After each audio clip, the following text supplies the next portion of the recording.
दोस्तों, स्वागत है आपका हमारे चैनल द यूनिक वर्ल्ड में। बादशाह अकबर और बीरबल की नई मजेदार कहानी वीडियो को पूरा जरूर देखें। दोस्तों, शहंशाह अकबर बीरबल की बुद्धि की परीक्षा अक्सर ही लेते रहते थे। एक रोज बादशाह अकबर ने अपनी बहुमूल्य अंगूठी अंगुली से निकाली और एक विश्वसनीय दरबारी को देते हुए कहा, यह राज की बात है, किसी को बताना नहीं है और सबसे छिपाकर रखना है। दरबारी ने सिर झुकाकर बादशाह के हुक्म को सिर माथे पर धर लिया। दरबार में बीरबल आए तो बादशाह बोले, बीरबल, क्या तुम्हें पता है, हमारी अंगूठी आज सुबह से ही नहीं मिल रही है। पता नहीं कब अंगुली से निकलकर गिर गई। बीरबल यह सुनकर अवाक रह गए। शहंशाह ने आगे कहा, लगता है उसे किसी बाहरी आदमी ने लिया है।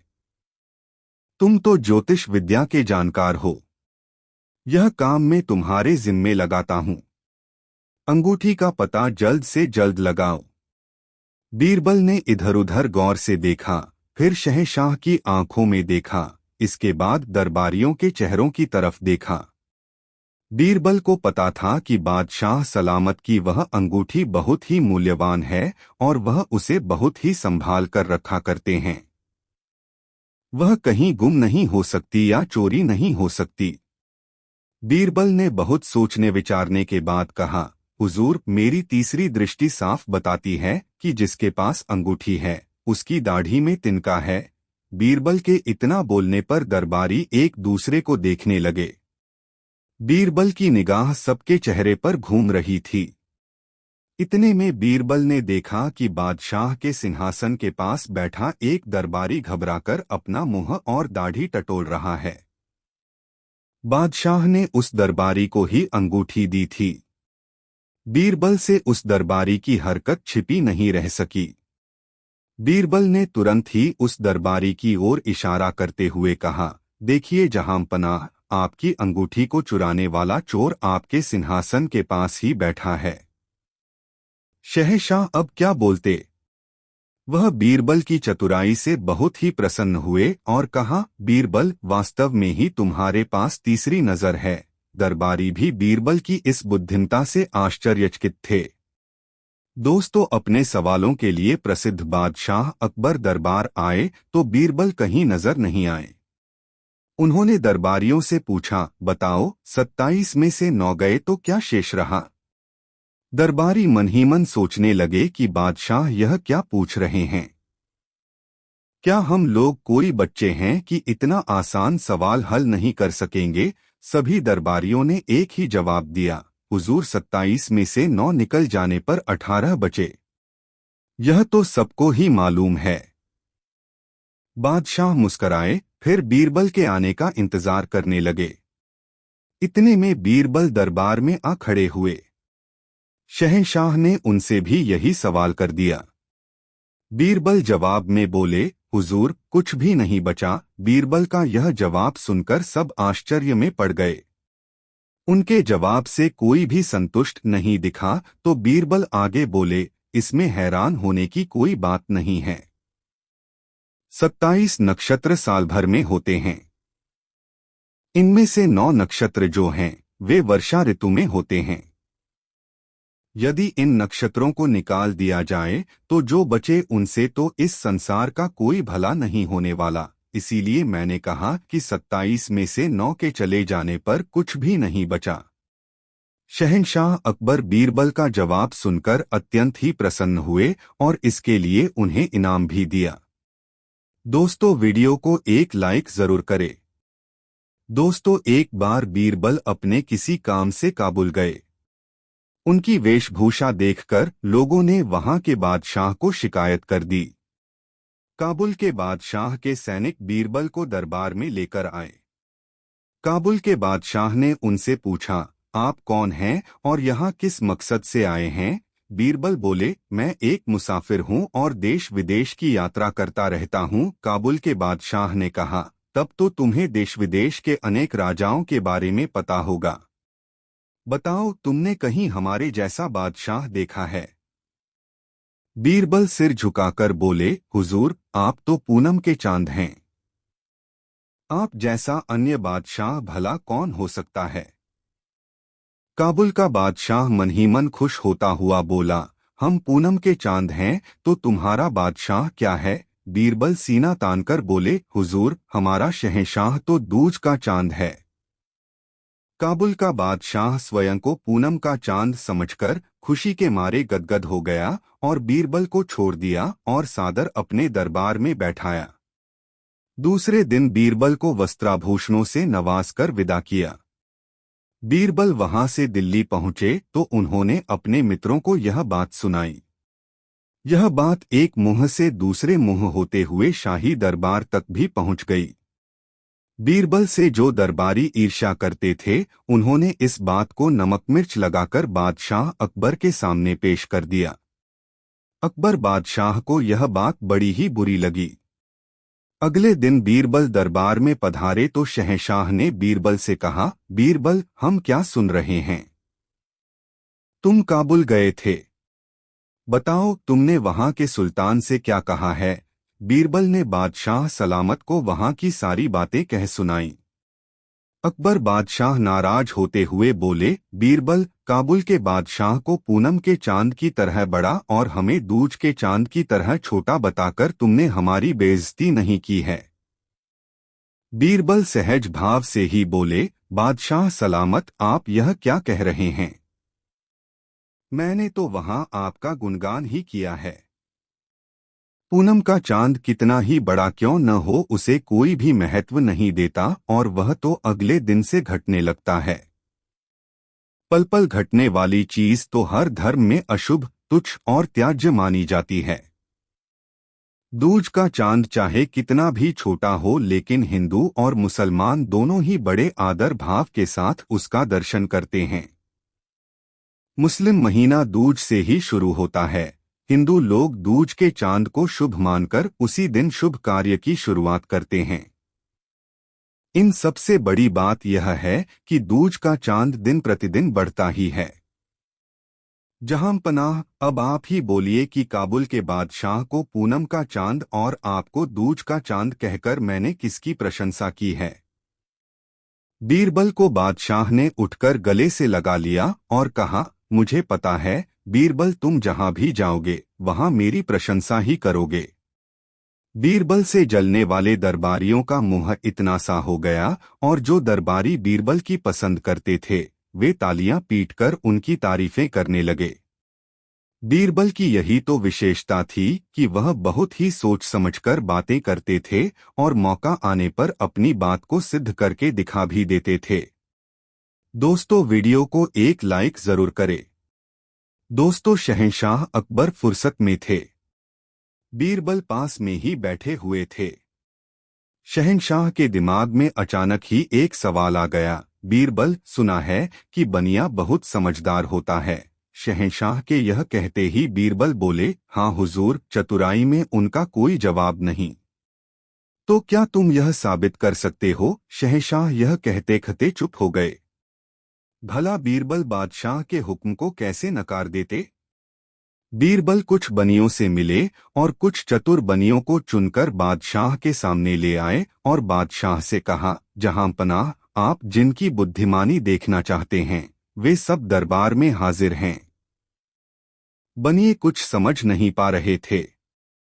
वे डरे सहमे एक तरफ खड़े थे कि आखिर मामला क्या है। इसी बीच बादशाह ने मुट्ठी खोली और उड़द की साबुत दाल दिखाते हुए बोले, हमारी हथेली पर यह क्या है। बनिए तो देखते ही जान गए कि शहंशाह की हथेली पर उड़द की दाल है।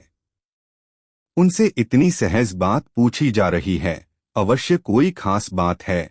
यह सोचकर उन बनियों में से किसी ने मूंग की दाल, किसी ने अरहर की दाल और किसी ने मसूर की दाल बताई। शहंशाह क्रोधित हो गए और गरजती आवाज में बोले, बेवकूफों, यह उड़द की दाल है।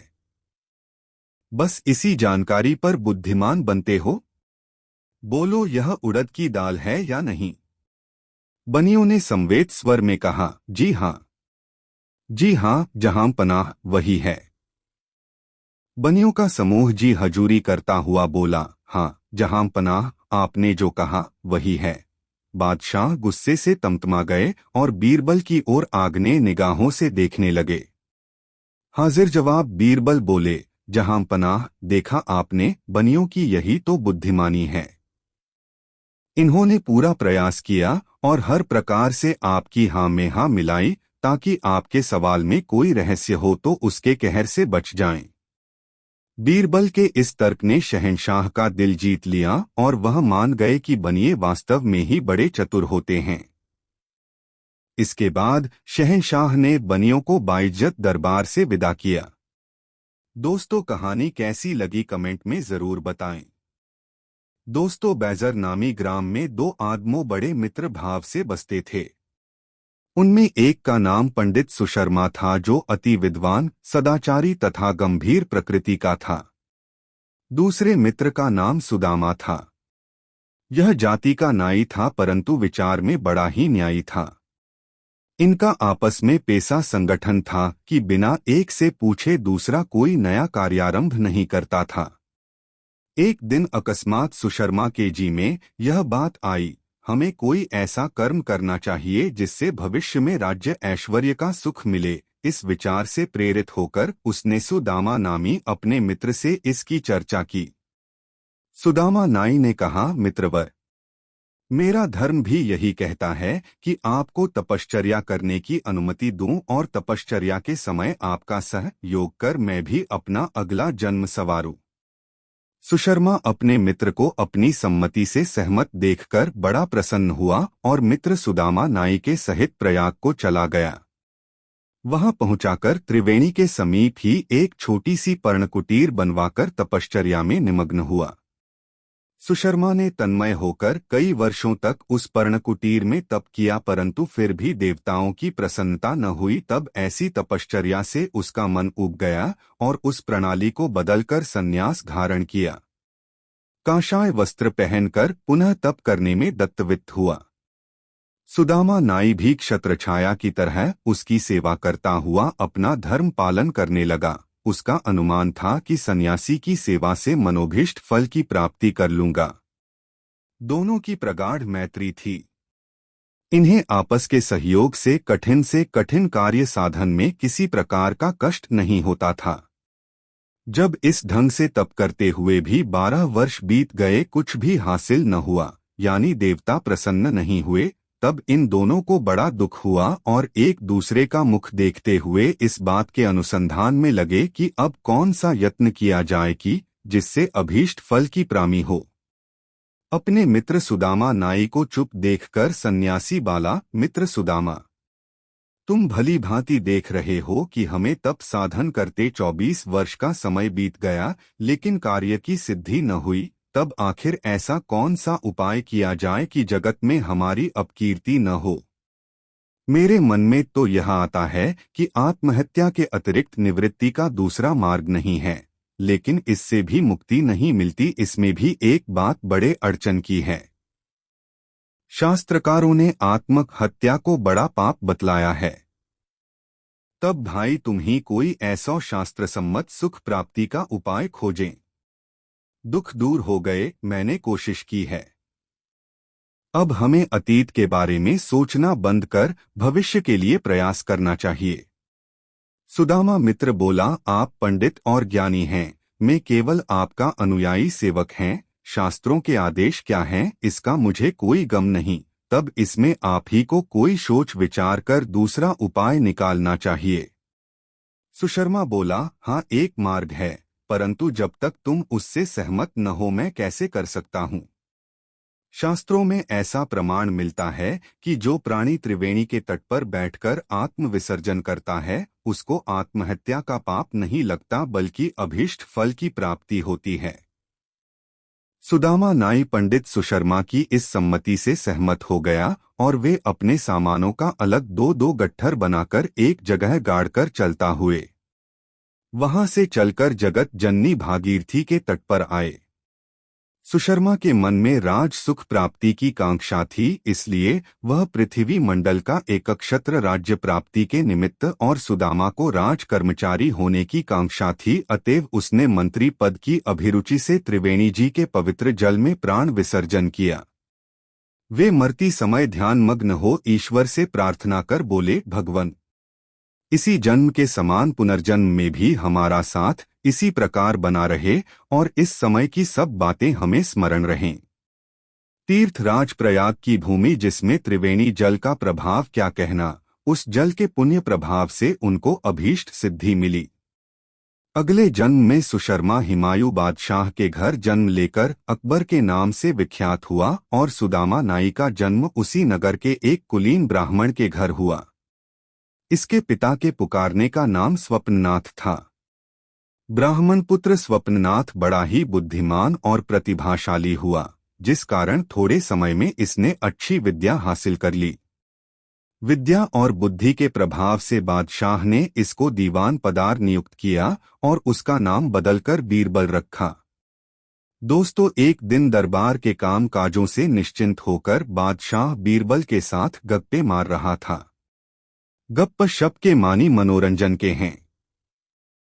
उसी दिन उसको एक अधर महल बनवाने की इच्छा जागृत हुई।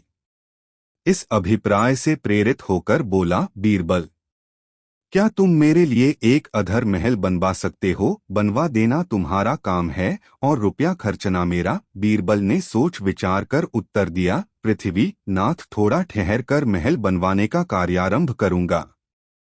इस कार्य के लिए कुछ मुख्य सामानों के संग्रह में समय की आवश्यकता है। बादशाह इस पर राजो हो गया। फिर बीरबल ने एक दूसरी बात छेड़कर बादशाह का मन दूसरे कामों में उलझा दिया। सायंकाल अवकाश पाकर घर लौट गया। दूसरे दिन बहेलियों को रुपए देकर जंगल से तोतों को पकड़ लाने की आज्ञा दी। हुक्म की देर थी, बहेलिये उसी दिन सैकड़ों तोते पकड़ू लाए। बीरबल ने कुछ तोतों को चुनकर खरीद लिया और उनके पढ़ाने का भार अपनी बुद्धिमती कन्या को सौंप आप दरबार का आवश्यक कार्य करने लगा। लड़की ने बुद्धिमानी से पिता के आदेशानुसार तोतों को पढ़ाकर पक्का कर दिया। जब बीरबल ने उनकी परीक्षा ली तो वे उसके मर्जी के माफिक निकले। फिर क्या था, बीरबल तोतों को लिए हुए दरबार में हाजिर हुआ।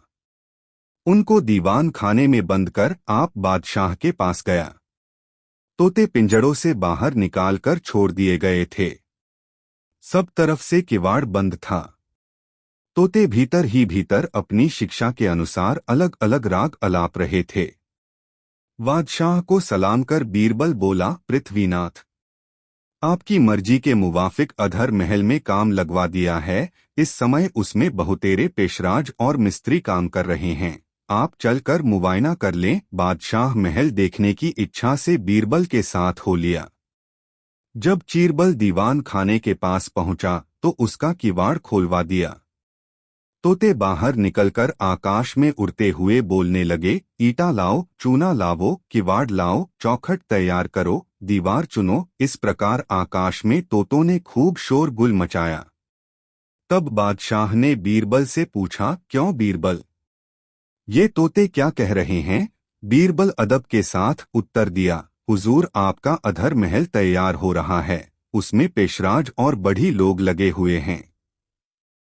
सब सामान एकत्रित हो जाने पर महल बनना शुरू होगा। बीरबल की इस बुद्धिमानी पर बादशाह हर्षित हुआ और उसको बहुत सा धन देकर विदा किया। दोस्तों, वीडियो को एक लाइक जरूर करें। दोस्तों, एक बार तुर्किस्तान के बादशाह को बादशाह अकबर की बुद्धि की परीक्षा लेने का विचार आया। उसने एक दूत को पत्र देकर सिपाहियों के साथ दिल्ली भेज दिया। पत्र का मजमून इस प्रकार था, बादशाह अकबर, मुझे सुनने में आया है कि आपके देश में कोई ऐसा वृक्ष है जिसके पत्ते खाने से मनुष्य की आयु बढ़ जाती है। यदि यह बात सच है तो मेरे लिए उस पेड़ के थोड़े से पत्ते अवश्य भिजवाएं।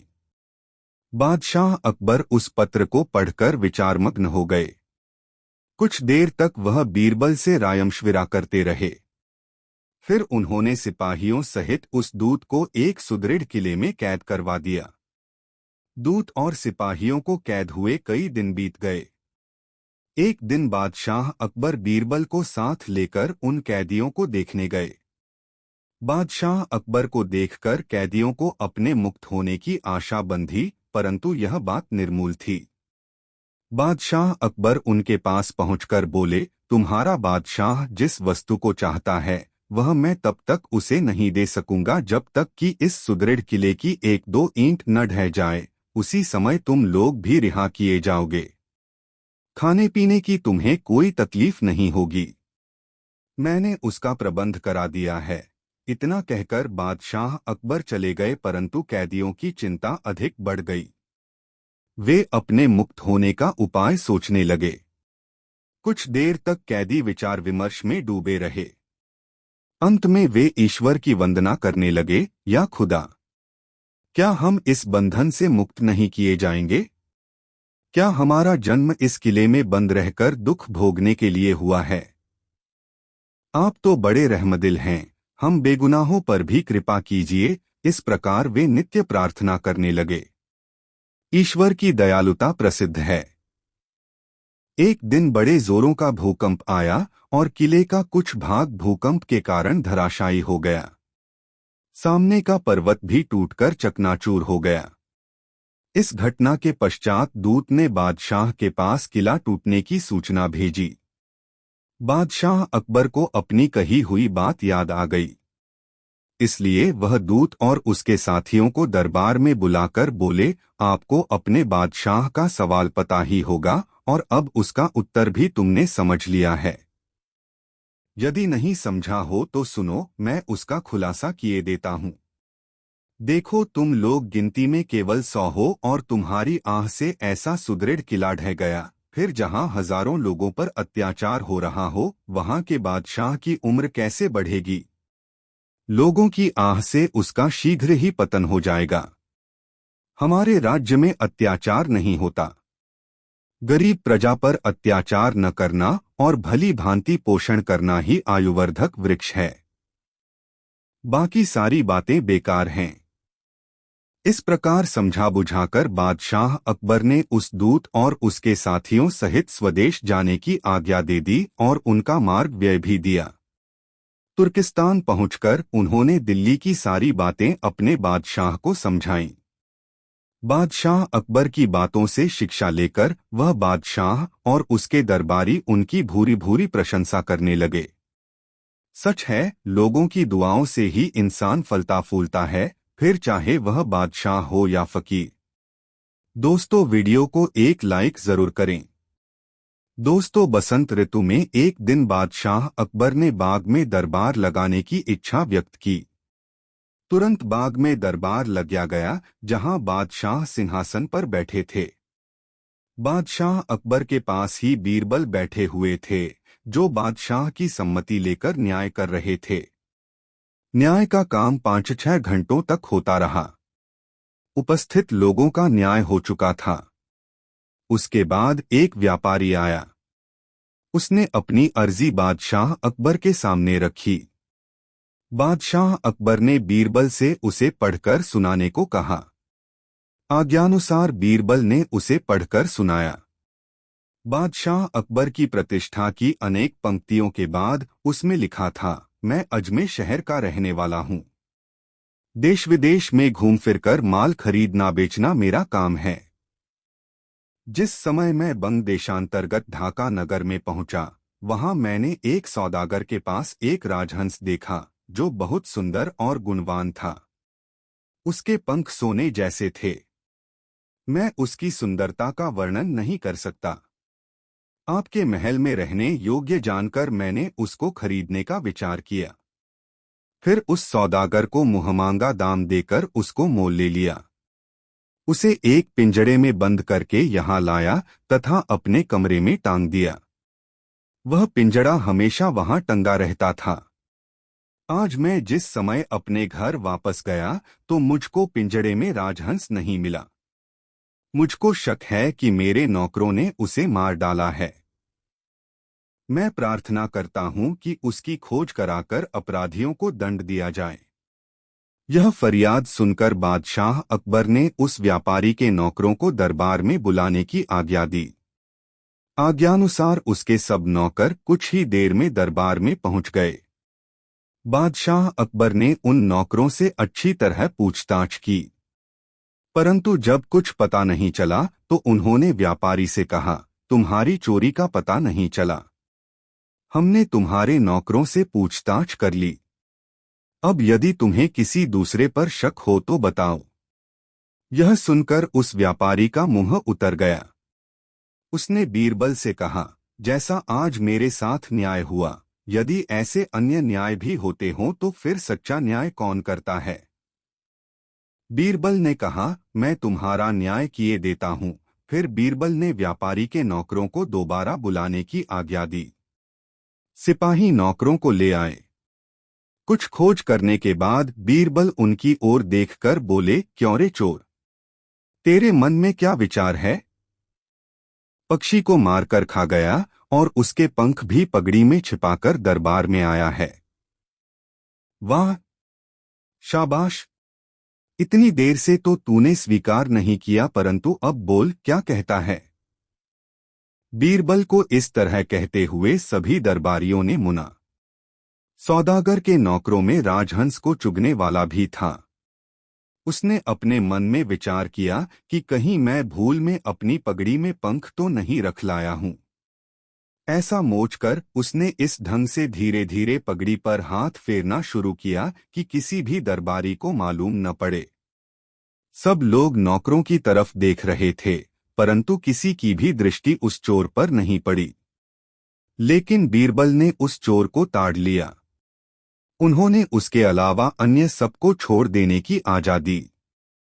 फिर बीरबल ने उससे अनेक प्रकार के प्रश्न किए, परंतु जब किसी भी तरह उसने चोरी करना स्वीकार नहीं किया तो उसकी पिटाई करने की आज्ञा दी गई। पिटाई की बात सुनते ही उसने डर के मारे तुरंत अपना अपराध कबूल कर लिया। बीरबल की इस बुद्धिमत्ता से न सिर्फ बादशाह अकबर ही बल्कि व्यापारी भी बहुत प्रसन्न हुआ। दरबारी भी बीरबल के न्याय पर वाह वाह कर उठे। दोस्तों, वीडियो को एक लाइक जरूर करें। मूर्ख से पाला पड़े तो चुप रहना। दोस्तों, प्रकृति की समानता होने से बादशाह और बीरबल में उत्तरोत्तर प्रेम बढ़ता ही गया, जिस कारण बीरबल को गरीबों का हित करने के लिए अच्छा अवसर मिलता था। वह येनकेन प्रकारेण बादशाह को प्रेरित कर कुछ न कुछ नित्य गरीबों को दिला दिया करता था। एक दिन की ऐसी घटना घटी कि बादशाह के गुरु महाशय मक्का से चलकर दिल्ली आए। रास्ते में राह की जानकारी न रहने के कारण उन्हें बहुत भटकना पड़ा था। बादशाह ने अपने गुरु का भली भांति आदर सत्कार किया। जब वे प्रकार कुछ दिन रहकर तगड़े हो गए तो फिर मक्का शरीफ लौट जाने का विचार प्रकट किया। बादशाह ने बड़ी प्रसन्नता से उन्हें पर्याप्त वस्त्राभूषण तथा धन धान्यादि देकर विदा किया। कितने दिनों के पश्चात एक दिन बादशाह ने बोरबल से पूछा, क्यों बीरबल, जैसे ये पीर साहब हमारे गुरु हैं, वैसे ही तुम्हारे भा कोई गुरु होंगे? यदि हैं तो वे कहाँ रहते हैं? वे कभी तुम्हारे यहाँ आते हैं? क्या तुम ही उनसे मिलने जाया करते हो? बीरबल ने उत्तर दिया, पृथ्वी नाथ, मैं निगुरी नहीं हूँ। आपकी मेहरबानी से मेरे अनेकों गुरु हैं, परंतु उसमें भेद केवल इतना ही है कि वे सबके सब बाहर रहते हैं। इसी कारण न कभी यहाँ आते हैं, न हमको उनका दर्शन ही मिलता है। थोड़े दिन से मेरे सुनने में आया है कि हमारे एक गुरु यहाँ आ रहे हैं। मुझे उनके रहने का स्थान तक ज्ञात नहीं है, फिर वे बताने ही क्यों लगे? उन्हें तो किसी के शाम तके की दरकार नहीं है। वैसे निष्प्रिय गुरु देखने में नहीं आते। यही कारण है कि इस दीन के द्वार पर कभी भी नहीं आने की कृपा करते। बादशाह को ऐसे गुरु से मिलने की इच्छा हुई और वे बीरबल से बोले, दीवान जी, जो तुम्हारे गुरु में इतनी विशेषता है तो मैं भी एक बार उनका दर्शन करना चाहता हूँ। हो सके तो जल्दी से जल्दी मुझे उनसे मिलाने का प्रबंध करो। बीरबल बोला, पृथ्वीनाथ, जब आप उनसे मिलने की इच्छा प्रकट करते हैं तो मैं तत्परता से उनकी खोज कराऊंगा, और यदि वे भी आपसे मिलने की इच्छा करेंगे तो मैं अवश्य आपसे उनका साक्षात करा दूंगा। बादशाह ने कहा, मुझे अविलंब उनसे मिलाने की चेष्टा करो। बीरबल बादशाह को तसल्ली देकर वहां से विदा हुआ। घर जाते समय रास्ते में एक वृद्ध लकड़हारे से उसकी मुलाकात हो गई। वह बेचारा तमाम परेशानी उठाकर भी आज अपनी संपूर्ण लकड़ियों को नहीं बेच सका था।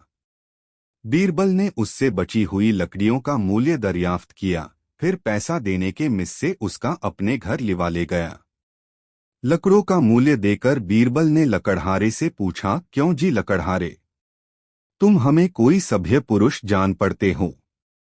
समय के फेर से इस समय लकड़ियां बेचकर अपनी गुजर करते हो। मेरा तुमसे एक जरूरी काम है। यदि तुम उसके करने पर उद्यत हो जाओ तो मैं तत्काल तुम्हें 25 रुपए दूं। काम हो जाने पर तुम्हारी गुजर माफिक काफी रुपए दूंगा। लकड़हारे ने मन में सोचा, यदि ना ही करूंगा तो यह दीवान है जबरन बेगार में करावेगा। बेहतर है कि इसकी राजी करूं, तिस पर रुपए भी काफी देने को कहता है। मन में ऐसा ठहराकर वह बीरबल से बोला, मैं आपकी छोटी से छोटी आज्ञाएं पालन करने के लिए तत्पर हूं। आपकी सभी आज्ञाएं मुझे स्वीकार होंगी। बीरबल ने कहा, अच्छा मैं तुम्हें कुछ कपड़े देता है, इन्हें धारण कर हनुमान जी के मंदिर के पिछवाड़े वाली कोठरी में जा बैठो। हाथ में माला लेकर बराबर जपते रहो। किसी की तरफ आंख उठाकर भी न देखना। तुमसे मिलने के लिए बहुत से अमीर उमराव आवेंगे। मुमकिन है स्वयं बादशाह भी आवें, परंतु उनसे भी कदापि न बोलना। रुपयों के ढेर दें तब भी उधर नहीं देखना। देखो सावधान, मैं यहीं पर किसी जगह छिपकर तुम्हारी सारी बातें देखता रहूंगा। यदि मेरे कहने से जरा भी खिलाफ चलोगे तो तुम्हारी गर्दन मार दी जाएगी। बूढ़े लकड़हारे ने दृढ़ता पूर्वक उसकी आज्ञाओं का पालन करना स्वीकार किया। तब बीरबल ने उसके सारे वदन में खाक मलकर कोपोन वस्त्र पहनाया और हाथ में एक रुद्राक्ष की माला देकर मस्तक पर कृत्रिम जटा बांध दी। फिर उसे हनुमान जी के मंदिर में एक मृगचर्म पर बैठाकर आप बादशाह के पास पहुंचा। बादशाह का दरबार उमरावों से ठसाठस भरा हुआ था। बीरबल ने हाथ जोड़कर कहा, पृथ्वीनाथ, मेरे गुरुजी आए हुए हैं। आपके विषय में बातें करने पर उन्होंने आपसे मिलना स्वीकार किए है, परंतु मुझे साथ जाने की मुमानियत करते हैं। यदि इतने पर भी आपके साथ जाऊंगा तो वे मुझसे बहुत नाराज होंगे। मुमकिन है कि चिढ़कर मुझे शाप भी दे दें। बादशाह ने पूछा, इस समय वे कहाँ ठहरे हुए हैं? बीरबल ने उत्तर दिया, हनुमान जी के मंदिर के बाहर की कोठरी में। बादशाह अपने दरबारियों को साथ लेकर बीरबल के गुरु से मिलने गए। वहां पहुंचकर बड़े अदब से प्रणाम कर बाकायदे उनके सामने बैठ गए और फिर पूछा, भगवन, कृपा कर आप अपना नाम तथा ठिकाना इस दास से बतलाएं। मैं इस कृपा के लिए आपका चिर कृतज्ञ बना रहूंगा। स्वामी जी तो पक्के गुरु के चेले थे।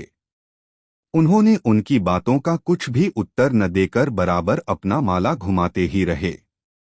बादशाह फिर बोले, स्वामी जी, मैं समस्त भारतवर्ष का अधिपति हूं। मैं आपकी सारी इच्छाओं की पूर्ति कर सकता हूं।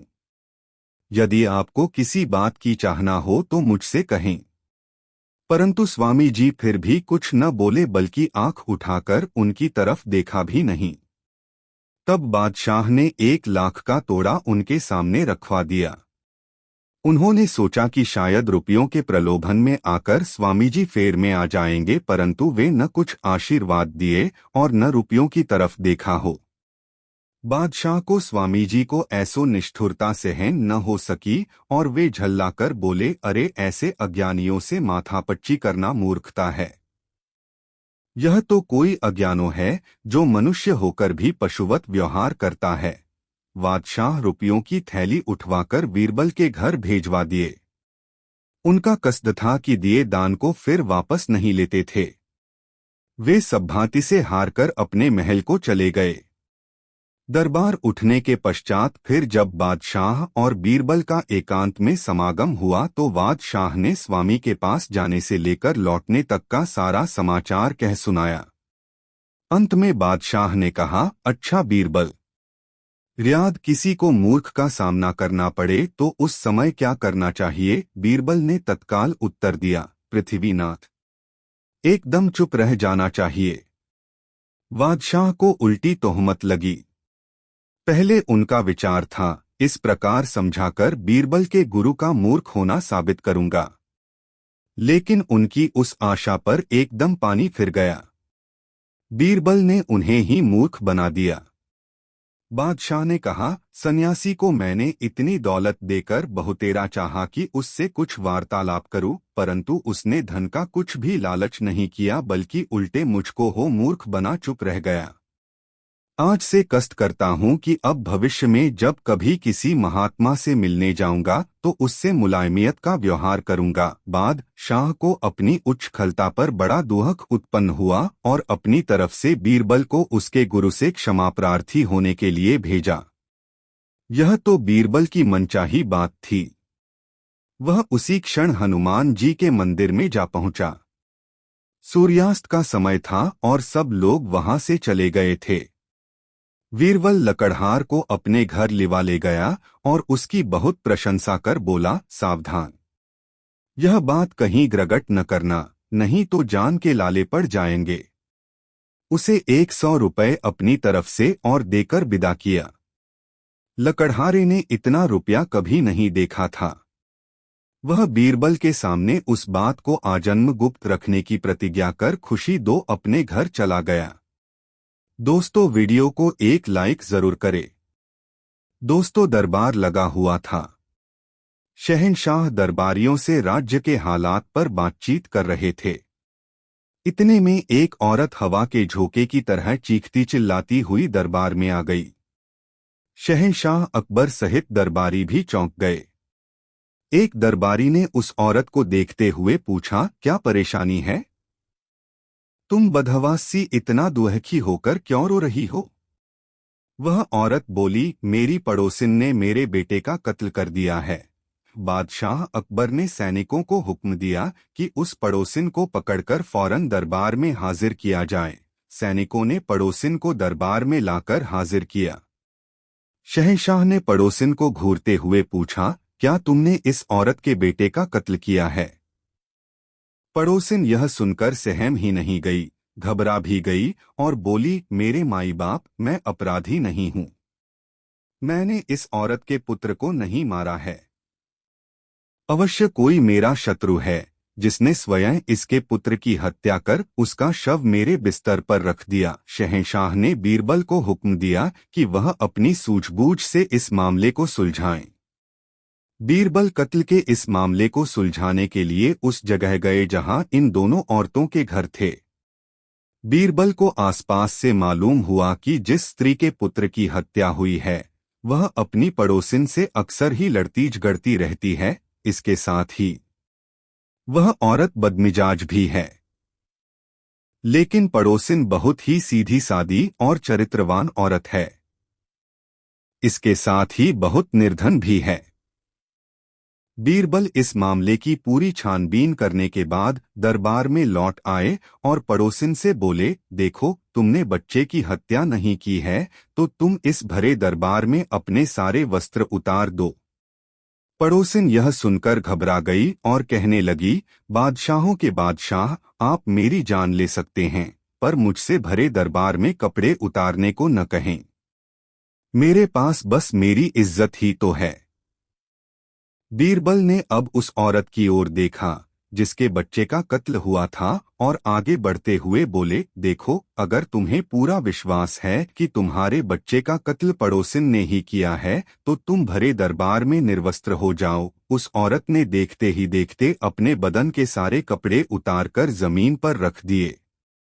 बीरबल अचानक ही मुस्करा पड़े और सैनिकों से कहा, इस निर्वस्त्र स्त्री को पेड़ से उल्टा लटका दो और उसके नीचे लाल मिर्च रखकर आग लगा दो।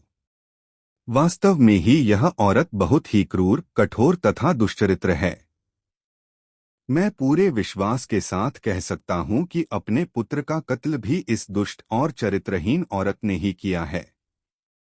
अकबर बादशाह का भी खून गुस्से से उबल पड़ा और गुर्राती आवाज में बोले, यह औरत निहायत ही घटिया, जालिम है और इंसानों की बस्ती में रहने लायक नहीं है। हमारा हुक्म है कि इसे उम्र भर के लिए काल कोठरी में डाल दिया जाए। बादशाह के फैसले से सभी बहुत ही प्रसन्न हुए। शहंशाह ने बीरबल को शाबाशी दी और उनके इस बुद्धिमत्तापूर्ण कार्य के लिए उनको ढेरों बधाइयां भी दीं। दोस्तों, बादशाह अकबर के मन में हमेशा कोई न कोई सवाल उठता ही रहता था। एक दिन बादशाह सलामत ने बीरबल से कहा, बीरबल, दरबार में एक ऐसे आदमी को ढूंढ कर ले आओ जो बहुत ही बुद्धिमान हो। बीरबल कुछ देर शांत रहे, फिर बोले, जहां पनाह, मैं जल्दी ही ऐसा आदमी ढूंढकर दरबार में ले आऊंगा, लेकिन इसके लिए समय और धन की आवश्यकता पड़ेगी। बादशाह अकबर बोले, बीरबल, सोने की 300 मोहरें और 1 हफ्ते का समय हम तुम्हें देते हैं। धन और 1 हफ्ते का अवकाश लेकर बीरबल अपने घर चले गए। सारा धन उन्होंने दीन दुखियों में बांट दिया। सप्ताह के अंतिम दिन बीरबल ने एक चरवाहे को पकड़ा और उसे स्नान करवाकर अच्छे कपड़े पहनाए तथा सोने की 100 मोहरें उसे देकर दरबार में ले आए। रास्ते में ही चरवाहे को बता दिया कि उसे बादशाह सलामत के सामने कैसा व्यवहार करना है। बादशाह अकबर के दरबार में पधारते ही बीरबल ने कहा, जहां पनाह, मैं बुद्धिमानों का बुद्धिमान व्यक्ति ढूंढकर लाया हूं। शहंशाह ने चरवाहे को देखते हुए पूछा, तुम्हारे माता पिता तुम्हें क्या कहकर बुलाते हैं? तुम कहाँ के रहने वाले हो? तुम कौन सी खास बात जानते हो? एक साथ इतने सवाल बादशाह अकबर ने कर दिए, लेकिन चरवाहे ने किसी भी सवाल का जवाब नहीं दिया, क्योंकि बीरबल ने उसे पहले से ही चुप रहने के लिए कहा था। बादशाह ने शिकायत भरे लहजे में बीरबल से कहा, बीरबल, यह कहीं गूंगा और बहरा तो नहीं है? इसने तो हमारे किसी भी सवाल का जवाब नहीं दिया। भला यह बुद्धिमानों का बुद्धिमान कैसे हो सकता है? बीरबल ने शीश नवाकर कहा, हुजूर, यह इसकी बुद्धिमानी है। इसने अपने बड़े बूढ़ों से सीख रखा है कि राजा और स्वयं से अधिक समझदार व्यक्ति के सामने चुप रहने में ही भलाई है। यह उनसे मिले ज्ञान का अनुसरण कर रहा है। बादशाह अकबर बीरबल के इस तर्क के आगे अब क्या बोलते। वे मुस्कराकर ही रह गए और चरवाहे को इनाम देकर सम्मान के साथ दरबार से विदा किया। दोस्तों, अकबर बीरबल की यह कहानी कैसी लगी कमेंट में ज़रूर बताएं। ऐसी और नई मज़ेदार कहानी सुनने के लिए हमारे चैनल द यूनिक वर्ल्ड को सब्सक्राइब ज़रूर करें। वीडियो अपने मित्रों को ज़रूर शेयर करें। वीडियो देखने के लिए बहुत बहुत धन्यवाद।